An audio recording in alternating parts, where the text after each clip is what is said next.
ಜ್ಯೋತಿಷ್ಯದ ದೃಷ್ಟಿಕೋನದಿಂದ 12 ವರ್ಷಗಳ ಬಳಿಕ ಜೂನ್ 2ರಂದು ಅಂದರೆ ಇಂದು ಗುರು ತನ್ನ ಉಚ್ಚ ರಾಶಿಯಾದ ಕರ್ಕಾಟಕ ರಾಶಿಗೆ ಸಾಗ್ತಾ ಇದ್ದಾನೆ.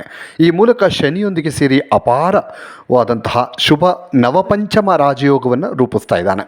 ಈ ಅಪರೂಪದ ಯೋಗ ಯಾವ 3 ರಾಶಿಯವರ ಅದೃಷ್ಟದ ಬಾಗಿಲು ತೆರೆಯಲಿದೆ ಅನ್ನೋದನ್ನು ನೋಡ್ತಾ ಹೋಗೋಣ.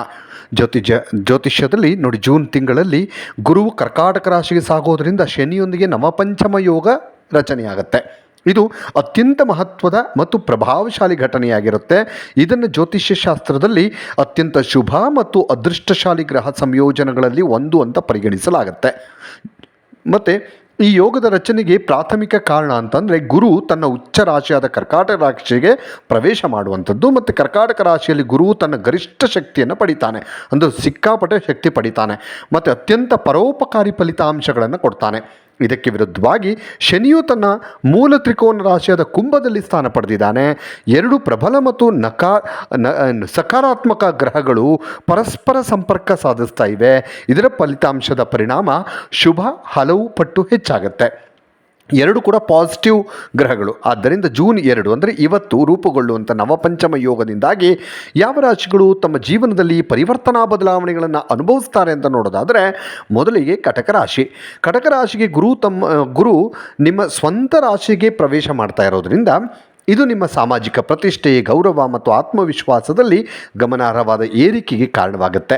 ಇದಲ್ಲದೆ ಶನಿಯ ಬೆಂಬಲದೊಂದಿಗೆ ನಿಮ್ಮ ಯಾವುದೇ ಸ್ಥಗಿತಗೊಂಡಂಥ ಕಾರ್ಯಗಳಿದ್ದರೆ ಅಥವಾ ಯೋಜನೆಗಳಿದ್ದರೆ ವೇಗ ಪಡ್ಕೊಳ್ಳುತ್ತೆ. ದೀರ್ಘಕಾಲದವರೆಗೆ ನಿಶ್ಚಲವಾಗಿರುವ ಕೆಲಸ ಇದ್ದಕ್ಕಿದ್ದಂತೆ ಪ್ರಗತಿ ಹೊಂದೋದಕ್ಕೆ ಶುರುವಾಗುತ್ತೆ ಅಥವಾ ಪೂರ್ಣಗೊಳ್ಳುತ್ತೆ. ಈ ಯೋಗದ ಪ್ರಭಾವದಡಿಯಲ್ಲಿ ವ್ಯಕ್ತಿಗಳು ಉತ್ತಮ ನಿರ್ಧಾರಗಳನ್ನು ತೆಗೆದುಕೊಳ್ಳುವ ಸಾಮರ್ಥ್ಯವನ್ನು ಬಹಳವಾಗಿ ಹೆಚ್ಚಿಸಿಕೊಳ್ತಾರೆ. ಸಂಪೂರ್ಣ ಪ್ರಾಮಾಣಿಕತೆ ಮತ್ತು ಶ್ರದ್ಧೆಯಿಂದ ಕೆಲಸ ಮಾಡುವವರು ತಮ್ಮ ಪ್ರಯತ್ನಗಳಿಗೆ ಅತ್ಯುತ್ತಮ ಪ್ರತಿಫಲವನ್ನು ಪಡೀತಾರೆ. ಇನ್ನು ಕುಂಭರಾಶಿಯವರು ಕೂಡ, ಕುಂಭರಾಶಿಯವರಿಗೆ ನಿಮ್ಮ ರಾಶಿಯ ಅಧಿಪತಿಯಾದ ಶನಿ ಗುರುಗ್ರಹದೊಂದಿಗೆ ಶುಭ ನವಪಂಚಮ ರಾಜಯೋಗವನ್ನು ರಚಿಸ್ತಾ ಇರೋದರಿಂದಾಗಿ ಈ ಅವಧಿ ವೃತ್ತಿ ಮತ್ತು ಉದ್ಯೋಗ, ಆರ್ಥಿಕ ಬೆಳವಣಿಗೆಗೆ ಅತ್ಯಂತ ಪೂರಕವಾಗಿ ಅನುಕೂಲಕರವಾಗಿರುವಂಥದ್ದು. ಕೆಲಸದ ಸ್ಥಳದಲ್ಲಿ ನಿಮ್ಮ ಪರಿಶ್ರಮಕ್ಕೆ ಸೂಕ್ತ ಮನ್ನಣೆ ಸಿಗುವಂತಹ ಸಾಧ್ಯತೆ ಇದ್ದು ಬಡ್ತಿ, ಹೊಸ ಜವಾಬ್ದಾರಿಗಳು ಅಥವಾ ಉತ್ತಮ ಅವಕಾಶಗಳು ಸಿಗ್ತವೆ. ಆರ್ಥಿಕವಾಗಿ ನಿಮ್ಮ ಸ್ಥಿತಿ ಹಿಂದಿನದಕ್ಕಿಂತ ಹೆಚ್ಚು ಬಲಗೊಳ್ಳುತ್ತೆ. ಆದಾಯದ ಮೂಲಗಳು ವಿಸ್ತರಿಸುವ ಸೂಚನೆಗಳಿವೆ. ಈ ಯೋಗ ವ್ಯಾಪಾರ, ಹೂಡಿಕೆ, ಹಣಕಾಸು ಕ್ಷೇತ್ರಗಳಿಗೆ ವಿಶೇಷ ಲಾಭವನ್ನು ತರುವಂಥ ಸಾಧ್ಯತೆ ಇದೆ. ವಿಶೇಷವಾಗಿ ಬ್ಯಾಂಕಿಂಗ್, ಹಣಕಾಸು, ಶಿಕ್ಷಣ, ಜವಳಿ ಉದ್ಯಮ ಅಂದರೆ ಬಟ್ಟೆ ಉದ್ಯಮಗಳಿಗೆ ಸಂಬಂಧಿಸಿದಂಥವರು ಒಂದು ಪ್ರಗತಿ, ಲಾಭ, ಹೊಸ ಅವಕಾಶಗಳನ್ನು ಕಾಣ್ತಾರೆ. ಒಟ್ಟಾರೆಯಾಗಿ ರಾಜಯೋಗ ಮಕರ ರಾಶಿಯವರಿಗೆ ಯಶಸ್ಸು, ಸ್ಥಿರತೆ, ಅಭಿವೃದ್ಧಿಯ ಹೊಸ ದಾರಿಗಳನ್ನು ತೆರೆಯುವಂತಹ ಸಾಧ್ಯತೆ ಕುಂಭರಾಶಿಯವರಿಗೆ ತಂದು ಕೊಡ್ತಾ ಇದೆ. ಇನ್ನು ವೃಶ್ಚಿಕ ರಾಶಿ. ಶನಿ ಮತ್ತು ಗುರುಗಳ ಶುಭ ನವಪಂಚಮ ರಾಜಯೋಗದ ಪರಿಣಾಮದಿಂದಾಗಿ ವೃಶ್ಚಿಕ ರಾಶಿಯವರಿಗೆ ಈ ಅವಧಿ ಬಹಳ ಅದೃಷ್ಟವರ್ಧಕ ಮತ್ತು ಪ್ರಗತಿದಾಯಕವಾಗಿರುತ್ತೆ. ಶಿಕ್ಷಣ, ಮಕ್ಕಳ ಸಾಧನೆ, ಹೂಡಿಕೆಗಳು, ಭವಿಷ್ಯದ ಯೋಜನೆಗಳಿಗೆ ಸಂಬಂಧಿಸಿದಂತೆ ಸಂತಸದ ಸುದ್ದಿಗಳನ್ನು ಪಡೆಯುವಂತಹ ಸಾಧ್ಯತೆ ನಿಮಗಿದೆ. ವಿದ್ಯಾರ್ಥಿಗಳಿಗೆ ಉತ್ತಮ ಫಲಿತಾಂಶಗಳು ದೊರೆಯುತ್ತವೆ.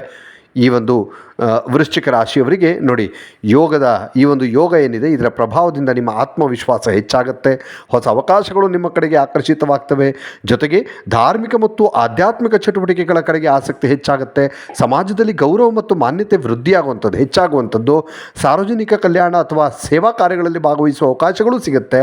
ಒಟ್ಟಾರೆಯಾಗಿ ಈ ಅವಧಿ ವೃಶ್ಚಿಕ ರಾಶಿಯವರಿಗೆ ಅದೃಷ್ಟ, ಸಂತೋಷ ಮತ್ತು ಸಕಾರಾತ್ಮಕ ಬದಲಾವಣೆಗಳನ್ನು ತರುವಂಥ ಸಮಯವಾಗಿದೆ. ಇನ್ನಷ್ಟು ವಿಡಿಯೋಗಳಿಗಾಗಿ ಮೀಡಿಯಾ18 ಕರ್ನಾಟಕ ಚಾನಲನ್ನು ಸಬ್ಸ್ಕ್ರೈಬ್ ಮಾಡಿ ಹಾಗೂ ಹೊಸ ವಿಡಿಯೋಗಳ ಅಪ್ಡೇಟ್ಗಳಿಗಾಗಿ ಬೆಲ್ ಐಕನನ್ನು ಕ್ಲಿಕ್ ಮಾಡಿ. Thank you.